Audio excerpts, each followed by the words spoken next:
What if the man who clawed his way out of an orphanage to build a billion-dollar company found out his own board was planning to kill him at the celebration party? Before we dive in, make sure to like this video and subscribe to the channel so you don't miss the next stories of power, betrayal, and the quiet courage that changes everything. Evan Rains watched the city through 30 panes of spotless glass.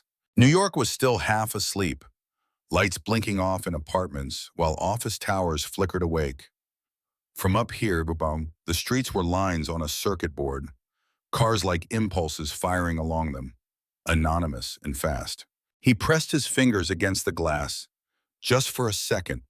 It was cool, solid, proof he'd made it out. Somewhere, years back, there had been a different window, dirty, covered in fingerprints. He used to stare out of that one too, from a plastic chair in a crowded group home, watching other kids get picked up and taken away while he stayed. Now, headlines with his name on them sprawled across his screen. Heliosite IPO soars, orphan to tech messiah. They made him sound mythic, clean, like he'd never been hungry or scared or tempted to compromise. A notification popped up in the corner of his laptop. From compliance subject urgent, charitable fund irregularities follow-up. He clicked. The email was dense flagged transactions, shell companies, a note that an earlier internal alert 18 months ago had been closed without further action due to executive prioritization of IPO readiness. There was a forwarded chain. We recommend pausing disbursements and opening a deeper audit. Not now. Minimal risk. Deal with this after we're through the roadshow. His own words, his own name under them. Evan leaned back in his chair. He remembered that day, a cramped conference room, a dozen fires already burning, a sense that time was a wall closing in. He had thought, just for a heartbeat, this could be serious. Then he'd thought about the kids whose scholarships depended on the company's survival. He'd thought about losing everything he'd built and returning to being no one. He had told himself he would fix it later. Later had arrived. Now the numbers were bigger, the irregularities uglier. The language of the new email was sharper: embezzlement, fraud, federal exposure. He scrolled down to the last line. Recommend immediate notification of full board and external counsel. Outside, a horn honked far below. The sound barely made it through the glass. Evan's thumb hovered over his phone, over Richard Coburn's name. Coburn, vice chairman of the board. The man who had found Evan at 19 with a prototype and a dangerous amount of hope. He didn't call. He closed the email instead, marked it unread, and added it to a mental pile labeled after tonight. Tonight was the gala. Tonight he was meant to stand under chandeliers and talk about transparency and impact and all the right words that made investors clap. He told himself he would not make the same mistake again. He just needed to get through one more performance. On the other side of the city, Aurora Lane tightened her ponytail in a warped staff room mirror.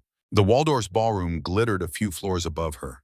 Crystal, gold, soft music. Down here, the light buzzed and the paint peeled. Someone had scrawled a heart in the dust on a metal locker door.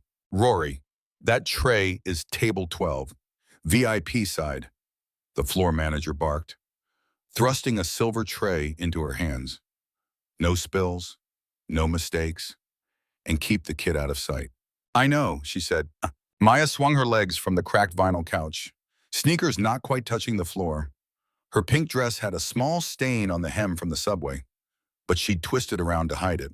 I'll be right back, Aurora told her. Stay in here. Don't open the door if anyone knocks. I know, Maya echoed, rolling her eyes with 6-year-old drama, then softened. You'll see the famous guy? Aurora smiled despite herself. Probably from a distance. That's where people like me stay. She brushed a crumb from Maya's cheek, then pushed the heavy staff room door open with her hip and stepped into the fluorescent hallway. As she walked, the tray vibrated slightly in her hands. Crystal glasses chimed against each other, filled to the lip with pale champagne. Her reflection flashed in a narrow window black dress uniform, hair pinned tight, eyes too tired for 24. At the end of the corridor, she pushed through another door and into another world. The ballroom was a sea of light, Chandeliers dripped from the ceiling like upside-down trees of glass. Men in tuxedos and women in gowns glided over polished floors. A jazz band played something smooth. A giant Heliosite logo glowed on a screen at the far end of the room. On the stage beneath it, Evan Rains was speaking into a microphone. His voice rolled over the crowd, warm, assured. Technology should not just move us faster, he was saying. It should move us more safely, more honestly. We owe that to every child who looks at the world and wonders if there's a place in it for them. The applause was immediate, loud, sincere, or close enough. Aurora wove between the tables, keeping the tray level, her smile neutral. She'd heard speeches like this before at corporate galas, charity dinners, fundraisers, big words drifting across small, private deals. Her mother used to work at one of those companies. Used to? Aurora pushed the thought aside. Staff only beyond this point. A sign on a side door read. She slipped through it, the noise of the ballroom muffled as the heavy door fell shut behind her. The service hallway was narrow, lined with stacked chairs and folded tables. Somewhere, a dishwasher clanked. Aurora's heels clicked on the scuffed floor. She was 10 steps from the pantry when she heard voices around the bend. Last in his class, first to believe his own press. A man said, amused. Another voice replied, smoother, older. You made him. Don't be surprised he thinks he's bulletproof. Aurora recognized that voice from TV interviews. Coburn. She froze, pressing herself against a stack of folded linens, careful not to rattle the tray. I made him useful. Coburn went on. I didn't make him suicidal. He sends me this crusader nonsense about the fund, threatens to go to the full board. Now after we floated, maybe it's just theater, a third man said. He loves a stage. He's a liability, Coburn said. The amusement had left his voice. He has the audit. He has emails. If he brings this up in the wrong room, it's not just his name on the wall. Silence swallowed the space between words. Aurora's heartbeat thudded against the fragile stem of the glasses. What's the plan, the third man asked. We celebrate, Coburn said. We give him his victory lap. His last one. There was a rustle. Paper. The pop of a cork. Special bottle, Coburn added. From my private cellar. Only one glass poured. Our stars. He'll toast. Smile. Thank us all. The stress. The exhaustion. People will accept a story. Especially if it's one we give them. Aurora's fingers tightened on the tray until her knuckles turned white. They were going to kill him. In front of everyone. And then say the job had done it. She thought of her mother, standing at a podium years ago, voice shaking as she talked about cooked books and missing funds. She thought of the whispers afterward, the snide comments. She's crazy. She's bitter. She's making a scene. The pink slip had followed. The blacklisting. The lawsuit that went nowhere. The slow unraveling in a 2-room apartment that ended with Aurora working nights and Maya asking why mom never got out of bed anymore. Her first instinct was survival. Walk away. Pretend she hadn't heard. Serve the drinks. Keep the bar. Keep Maya's tiny world stable. But the memory of the hospital hallway, of the machines around her mother, of the way no one from the company ever came, clawed at her. If something's wrong and you see it, her mother had told her once, when Aurora was a child and courage was still simple, you're already in it. Her hands shook. She backed away, moving as quietly as she could, then turned and half walked, half ran back toward the ballroom. The tray in her hands rang like a nervous bell. The special bottle arrived at the head table in a swirl of attention. Cameras leaned in. A cluster of executives watched with satisfied smiles as a waiter in a white jacket poured a single glass of champagne, bubbles catching the light. Aurora moved quickly, her own tray now almost empty. She slipped behind chairs, between conversations, her heart beating too loud for this much silk and crystal. Evan Rains sat at the center of it all, bow tie loosened, a line of fatigue visible at the corner of his mouth if you looked hard enough. On the surface, he was everything the headlines loved: calm, gracious, triumphant. The poisoned glass rested inches from his hand. Aurora's breath caught. She stepped forward, deliberately letting the edge of her tray clip the side of a chair. The impact sent the last glass on her tray tipping into the poisoned one. The two met with a shattering, sparkling crash. Champagne exploded across the tablecloth. The poisoned glass tumbled, broke, golden liquid soaking into linen. For a heartbeat, the ballroom went quiet. Then noise rushed back in a chorus of gasps. A manager's hissed curse, camera shutters clicking to catch the mess. "I am so sorry," Aurora stammered, face flushing hot. "I tripped." Evan turned toward her. She was close enough now to see the small scar near his eyebrow, the faint shadows beneath his eyes. Up close, he looked less like a myth and more like someone who hadn't slept in a month. Their hands met as he reached to steady the tray, and she tried to pull it away. She folded the linen napkin, fast, her fingers moving on instinct, and pressed it into his palm. 3 lines, scrawled in the breathless few seconds it had taken her to cross the room. "Don't drink. Leave now. They know you found out about the fun." He glanced down. The words were upside down to him, but clear. Something flickered across his face. It wasn't shock, it was recognition. He closed his fingers around the napkin, then rose from his chair with an apologetic half-smile for the guests nearby.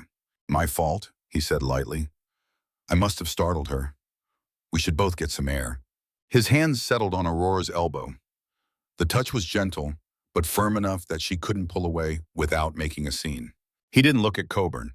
He didn't look at the ruined champagne. He led her off the dais and onto the dance floor, where the band, sensing the shift, slipped into something slower. People assumed, because that's what people did. A spill, a flustered waitress, a gallant CEO smoothing it over. To everyone else, it looked like a man taking a woman for a quick spin to diffuse embarrassment. To Aurora, it felt like being dragged into the center of a storm. "Keep your face pleasant," he murmured, almost without moving his lips. "Everyone's watching." "What are you doing?" she whispered. Her voice trembled. "They were going to." "I heard," he said. "I've been waiting for them to pick a move. I just didn't expect it to be that theatrical." She stared up at him, shocked. "You knew." "Suspected," he corrected. "I knew the fun was dirty. I knew someone above my pay grade was making it that way. I didn't know how far they'd go to keep it that way." His hand at her back was steady. To anyone watching, he was just guiding her through the steps of a simple waltz. "Why didn't you tell anyone?" she asked. "I did," he said, "a year and a half ago. Then I told myself I'd wait until the timing was better." "You ever done that?" She thought of her mother, thought of all the small wrongs she'd swallowed so as not to lose tips or shifts or a roof. "Yes," she said quietly. His jaw tightened. "Okay," he said. "We can't talk here. Do you have someone with you?" "Maya," Aurora said instantly. "My sister. She's downstairs. She doesn't know anything. She's waiting for me." "Good," he said. "We'll get her. Then we get out." He turned the dance into a slow, looping path toward the side door. People smiled as they passed, misreading everything. At the edge of the room, he let go of her hand. "Walk ahead," he said softly. "Don't look back. If anyone asks, you're taking me to speak to the manager about the spill." Aurora swallowed. "Why are you trusting me?" she asked. He met her eyes. "Because you just knocked a glass out of my hand and probably put a target on your own." He said, "People don't do that unless they're either very stupid or very honest." He paused. "I've worked with a lot of clever men," he added. "Stupid and honest is an upgrade." It was almost a joke. Almost. She nodded once, turned, and walked toward the door. Tray now empty, heart hammering. He followed. Behind them, Coburn lifted a fresh glass of champagne, his smile fixed, his eyes tracking their path through the crowd. The service hallway felt narrower the second time. Aurora's footsteps were too loud in her ears as she led Evan past stacks of folded chairs and racks of clean linens. The air smelled of bleach and steam. "Down here," she said, voice low. Maya's in the staff room. Do they know you took a kid to work, he asked. Officially, Aurora said. No. Unofficially, nobody pays enough attention to care. At the bottom of a short flight of concrete steps, she pushed open a heavy door. The staff room was small, lit by a buzzing fluorescent tube. A vending machine hummed in the corner. A TV in the ceiling played a nighttime infomercial with the sound off. Maya sat on the couch, swinging her feet, nose buried in a picture book. Her head snapped up when the door opened. Rory, she said, relief bright in her voice. Then she saw the man behind her sister and froze. She recognized him from the headlines on the newspaper someone had left on the table. Is that? She whispered. Yeah, Aurora said. Maya, this is Evan. He needs our help, and we need his.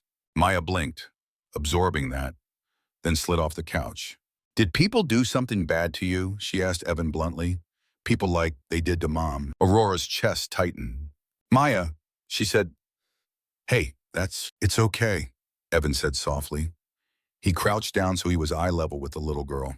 People did some bad things around me, he said, and I let them go longer than I should have. Tonight, someone tried to make sure I couldn't fix that. Maya studied him with serious eyes. Mom said, if something's wrong and you see it, you're already in it, she said. He let out a breath that felt like it had been held for years. Your mom was right, he said.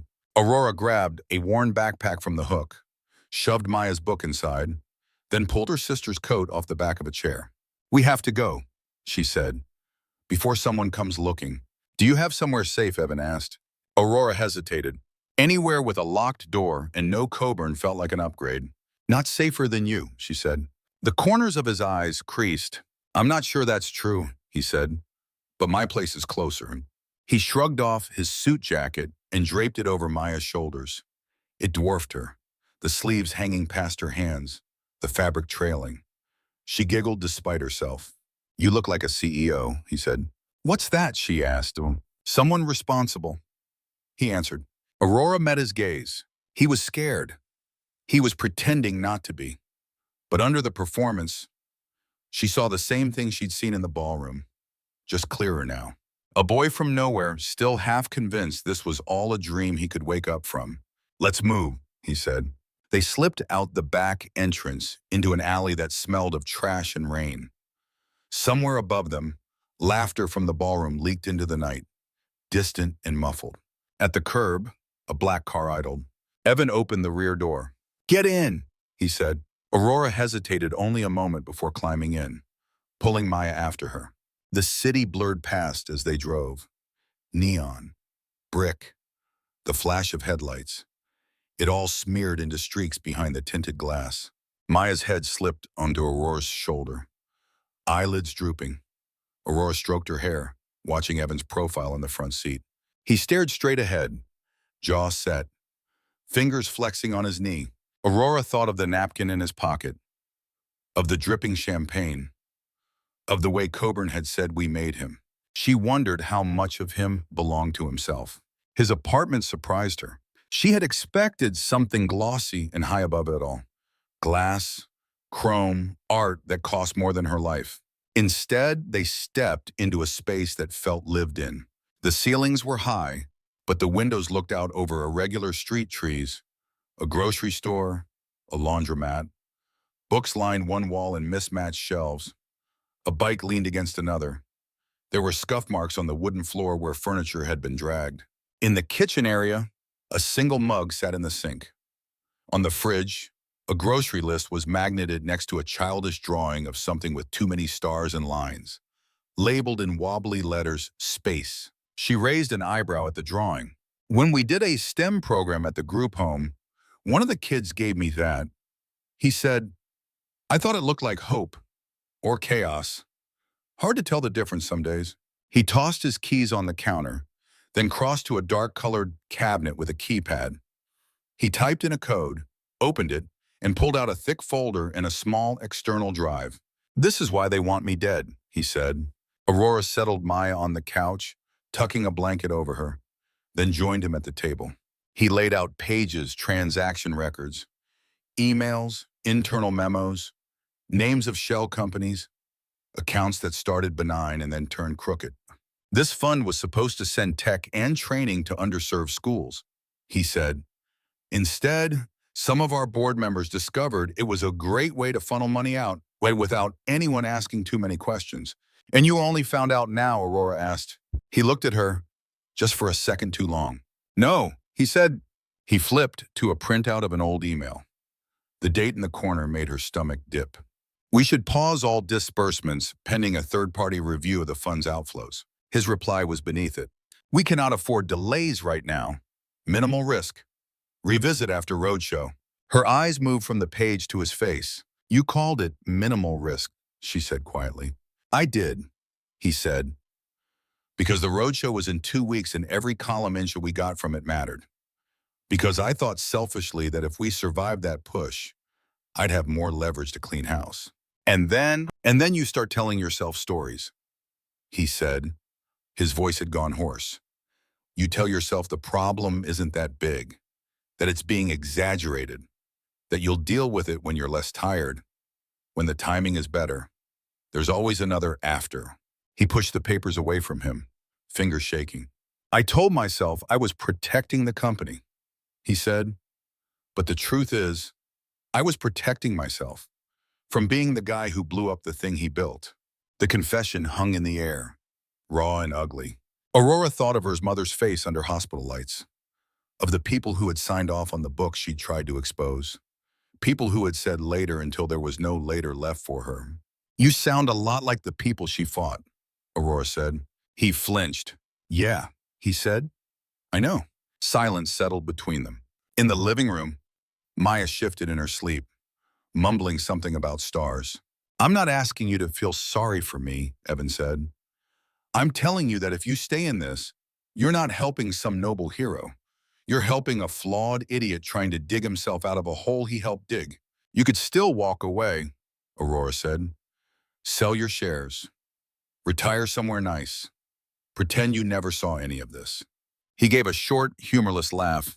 The orphanage taught me a lot of things, he said. One of them is that running away doesn't make the monsters disappear. It just gives them more room. He looked at her. You could walk away too, he added. You have a sister who needs you. You didn't sign up for this. Aurora thought of the hallway, the glasses, Coburn's voice, her mother's shaking hands on a podium. She thought of Maya's question. Did people do something bad to you? People like they did to Mom. If something's wrong and you see it, she murmured.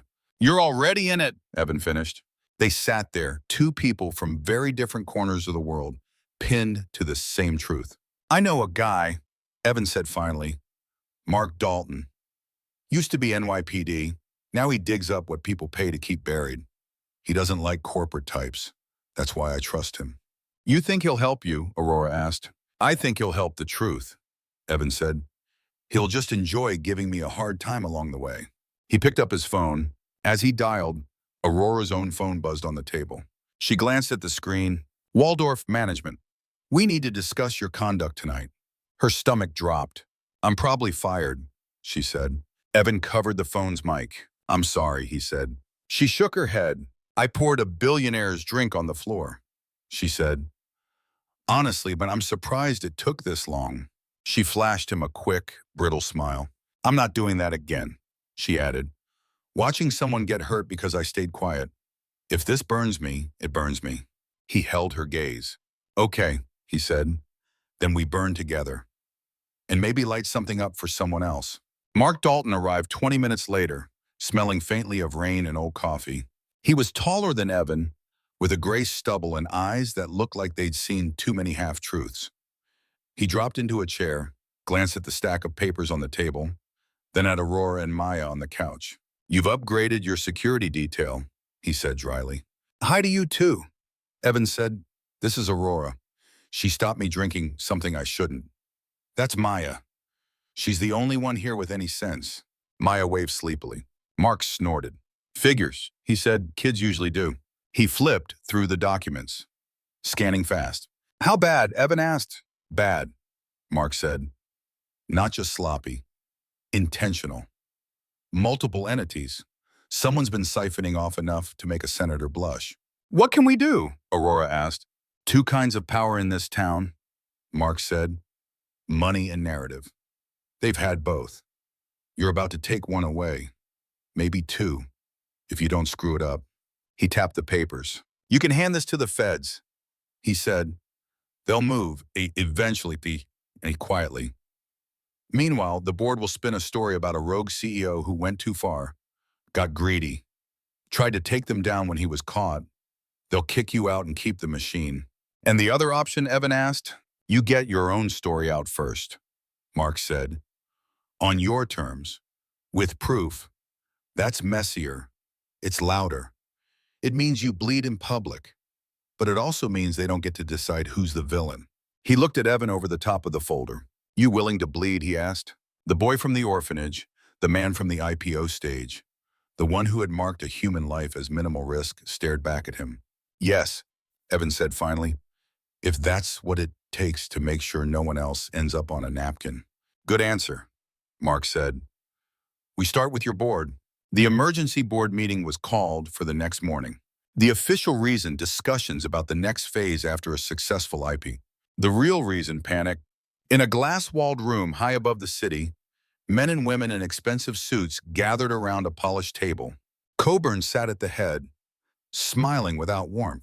Is he coming? Someone asked. He'll come, Coburn said. He's always been a good boy when it counts.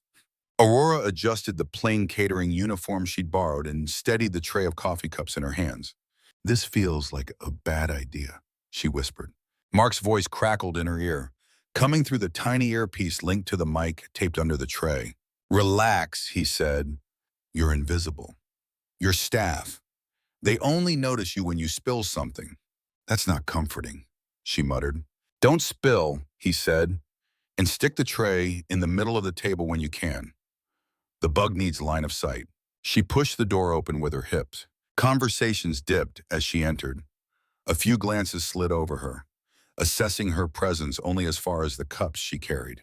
Coffee, she asked softly. She moved around the table, placing cups. Careful, steady. As she reached Coburn's side, he leaned back, talking to the woman next to him.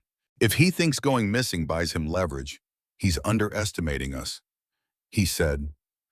We control the story. Always have. Do you think he knows how exposed he is? The woman asked. Coburn chuckled. He signed every report. He said, we have threads going back years. All we have to do is tug.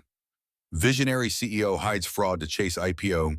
Dream Press will eat it up. We suspend him, cooperate with investigators, let him take the fall. Heliosite survives. The mission remains intact. Aurora set the tray down in the center of the table, just long enough for the tiny device hidden underneath to get a clear feed. Thank you, Coburn said, not looking at her. She nodded and backed toward the door. As she reached it, someone else walked in. Evan, he wore the same suit as the night before, minus the bow tie. His eyes were darker, but his posture was straight. Conversations froze. Good to see you could join us, Coburn said. We were starting to worry. I'm touched, Evan said. He walked to the empty seat halfway down the table, bagsy, but didn't sit. Instead, towering, he placed a folder and a small black drive on the polished surface. What is this? Another director asked. Everything, Evan said. The irregularities in the Heliosite Futures Fund, the shell entities, the emails, the internal alerts we ignored, the part where I wrote minimal risk, the part where some of you told me to bury it. His voice didn't rise. The room simply got quieter around it. We can address this internally, Coburn said smoothly. There's no need for dramatics. You've been under immense stress. Evan, no one wants to see you. I've already sent copies to the Department of Justice and an independent journalist. Evan interrupted. There's a dead man's switch in place. If anything happens to me, the rest goes public. Unedited. Silence. He looked around the table, meeting each pair of eyes. I'm not here to bargain, he said. I'm here to tell you that I won't lie for you. Not to investors, not to regulators, not to myself. Coburn's smile thinned. You think throwing yourself on a sword makes you a saint, he asked. You signed off on this. You told us you could manage the narrative. You called the risks minimal. You don't get to reinvent yourself as the whistleblower now. I know, Evan said quietly. I'm not a saint. I'm late. That's all. But late is still better than never. The woman beside Coburn leaned forward. You're destroying your own company, she said. The thing you built. The thing that gave you a way out. Evan thought of the group home, of nights counting ceiling tiles and wondering if anyone would ever know his name. He thought of Maya in his jacket, whispering her mother's words. If the only way for this company to survive is by pretending we didn't do what we did, he said, then maybe it doesn't deserve to. You realize we can make this all about you, Coburn said. We already have drafts. Charismatic founder goes rogue, misuses charitable funds, board steps in to protect mission. People love a fallen hero. And you realize, Evan said, that if I walk into that press room and say exactly what you just said, plus your part in it, lived on every network that will have me, they're going to want more than a scapegoat. Coburn's eyes flicked. Just for a second, it was enough. This isn't over, he said. It is for me, Evan replied. He picked up the folder and the drive. I'll see you downstairs, he said. The press conference was scheduled for noon. By 11, the story had already broken. Aurora saw the alert on her phone while pacing the corridor behind the auditorium. A notification from a news app. A headline. Sources Heliosite Charity Fund under federal review. Leaked documents suggest widespread misuse. She opened the article. Embedded in the text were images of emails, transaction logs, a blurred screenshot of an internal audit. It was the same file she'd seen on Evan's table. The byline belonged to a journalist her mother had admired, the one whose card had been tucked in a box of her things after she died. Aurora had emailed him in the early hours, attaching the documents, fingers shaking, heart pounding. She hadn't told Evan. She might have destroyed his leverage, or she might have saved him from being buried. Footsteps approached. Evan came around the corner, tie crooked, eyes on his phone. He looked up when he saw her. You saw it, he asked. She swallowed. I sent it, she said. He blinked. There was a beat of silence where everything could have gone a different way. Then he exhaled slowly. Good, he said. Now they can't make this about some internal misunderstanding. The world's already watching. I should have asked you, she said. If you had, I might have said no, he replied. I was still trying to find a way to do this and keep control. He gave a small, tired smile. Control's overrated, he said. Down the hall, someone said, we're live in 5. Mark appeared at the end of the corridor, hands in his pockets, leaning against the wall like a man watching a show he wasn't sure he'd enjoy. You ready to ruin your life? He called. Already did that. Evan said, this is the part where I try to make it mean something. They stepped onto the stage together. The lights were blinding. Rows of cameras formed a forest of lenses. Reporters murmured, fingers hovering over keyboards. Evan walked to the podium. No teleprompter waited for him. Just a microphone and a glass of water. His body suddenly didn't know how to swallow. He looked out at the faces, some curious, some hungry, some skeptical. He thought of the boy at the window in the group home, of the man in the ballroom with a glass in his hand, of the woman in the kitchen with shaking fingers, of the child on his couch, asleep under a borrowed jacket. My name is Evan Rains, he said. His voice shook on the first word, then steadied. I'm the CEO of Heliosite Technologies. For now. A ripple of laughter, awkward, uncertain, ran through the room. He let it die. I'm here to talk about something that has been happening inside this company, he said. Something I should have stopped sooner. Something I enabled. He told them about the Heliosite Futures Fund, about the way money meant for schools and equipment had been routed elsewhere, about complacency, greed, pressure. He didn't name every board member. The investigations would handle that. He named what mattered. His own failure. A year and a half ago, my team brought me concerns about irregularities in the fund. He said, they recommended a pause and a full investigation. I chose not to act. I told myself the timing was bad. that the risk was minimal. Those were my words. He looked down at his hands. When the evidence grew too large to ignore, I started to pull on the threads. He said, I found more than I expected. And when I signaled that I intended to bring this to the full board and to regulators, there were efforts to keep that from happening. He didn't describe the champagne, the hallway, the napkin. Those details belong to a different part of the story. Last night, someone stopped him from making the worst mistake of my life. He said instead, they reminded me that not choosing is still a choice, that there is no such thing as a risk that is minimal as long as it involves people who have never even heard your name. He took a breath. I am resigning from my position as CEO, effective immediately, he said.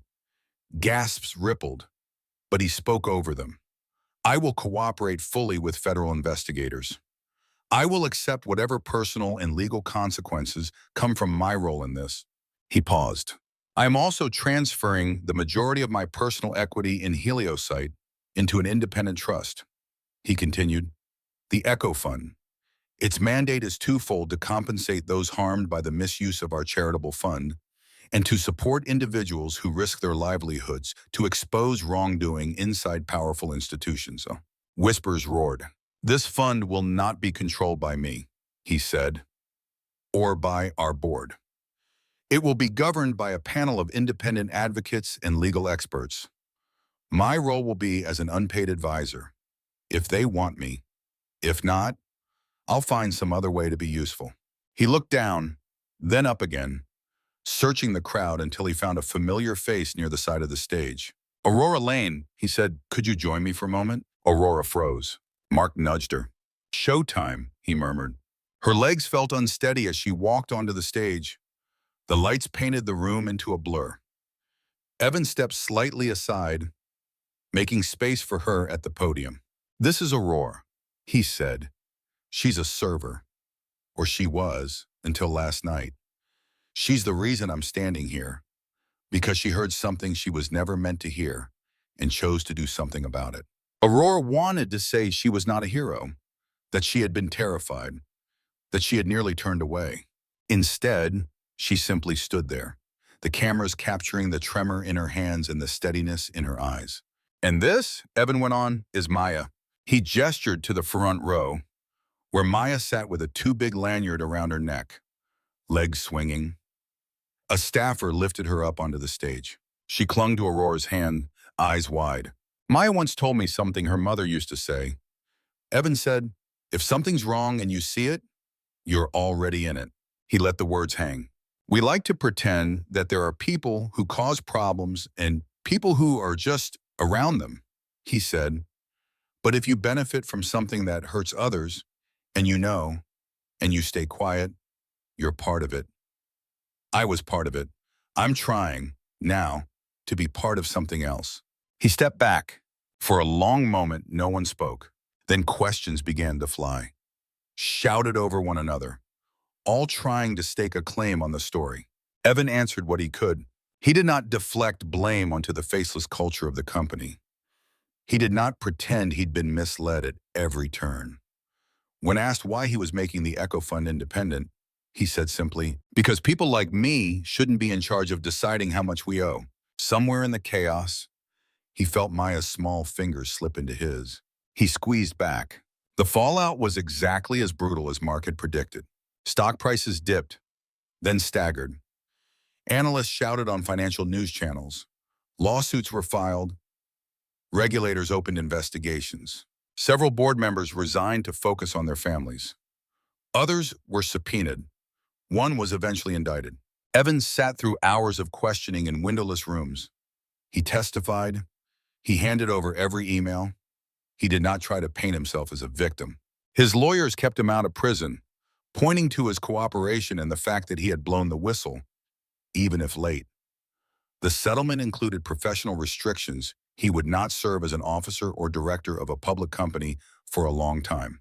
His name, once followed by words like visionary and genius, now appeared next to scandal, fraud, whistleblower. The internet made jokes. It also made think pieces. Heliosite survived, badly bruised and heavily supervised. New leadership took over. The Futures Fund was dismantled and rebuilt under strict oversight. Some good came of it. Not enough to make up for what had happened, but more than if nothing had been done at all. The Echo Fund became real. It rented a modest floor in an older building with a view of a brick wall and a sliver of Skirmanam. Its waiting room filled slowly with people who clutched folders and fears nurses, engineers, junior accountants, delivery drivers. Aurora worked there now. Her title was simple, case coordinator. She answered phone. She listened. She walked people through what it would mean to speak up, what they could lose, what they might gain. Sometimes, when someone sat across from her, eyes haunted, saying, I saw something, but if I tell, I could lose everything. She felt the treacherous urge to say, run. Then she would think of her mother, of the hospital room, of the way silence had strangled them more than poverty. She would think of the napkin in Evan's hand, of the look in his eyes when he said he'd been waiting for them to move. She would say, instead, if something's wrong and you see it, you're already in it. The question is whether you want to stay stuck or try to move it. Sometimes they walked away. Sometimes they stayed. Maya adjusted to a new school, one where her tuition was partially covered by a scholarship from the Echo Fund. She missed the old routine of waiting in staff rooms. She didn't miss the way people looked at her sister like she didn't belong. She drew new pictures now. Less space, more people. Always with too many stars. Evan kept his promise. He didn't run. He came into the Echo office, most days, carrying files, making calls, connecting donors who wanted to help with people who needed lawyers. He never put his name on the door. He didn't give inspirational speeches. He sat in meeting rooms and listened to stories that sounded painfully like his own, just with different uniforms. Sometimes, when someone said, I didn't speak up when I should have, I'm not a good person, he'd answer, good people are a luxury. Honest ones are what we need. One spring afternoon, the city shook off the last of the winter chill. The park near the Echo office was half green, half brown, trees just beginning to show leaves. Kids shrieked on the playground. Dogs argued over sticks. Aurora and Evan sat on a bench that had seen better days, a paper bag of takeout between them. Maya was a blur of motion near the swings, racing another child, hair flying behind her. This still feel worth it? Aurora asked, breaking a fry in half. For you or for me? Evan asked. Both, she said. He watched Maya dodge a collision, laugh, keep running. For me? He said slowly. The question isn't, was it worth it? It's what happens if I stop now. I don't get to undo the email I sent, the one that said minimal risk. All I can do is make sure the next person who sends one like that hears a louder voice in their head telling them to stop. And for me, she pressed. He turned the question back to her. You tell me, he said. She thought about the Waldorf, about the text from management she'd never answered, about nights worrying if the rent would be paid, if Maya would need to change schools again. She thought about the people she'd met through the Echo Fund. Some had lost everything. Some had saved more than they knew. I don't think my mom wanted me to become her, she said, but I know she wouldn't want me to become the people who ignored her either. She watched Maya, then looked at him. So yeah, she said, it feels worth it. Most days, the days it doesn't. I remind myself that not deciding is still deciding. He smiled, a small, genuine curve. Smart kid, he said. She is, Aurora replied. And she listens to you more than she listens to me, which is extremely unfair. As if summoned, Maya ran over, cheeks flushed. Can I ask something? She panted. Always, Aurora said. Maya looked from her sister to Evan. Were you scared? She asked. When you went on TV and told everyone what you did? Yes, Evan said without hesitation. Maya frowned. But you still did it, she said. Yeah, he said, waiting. Sometimes being brave doesn't mean you're not scared.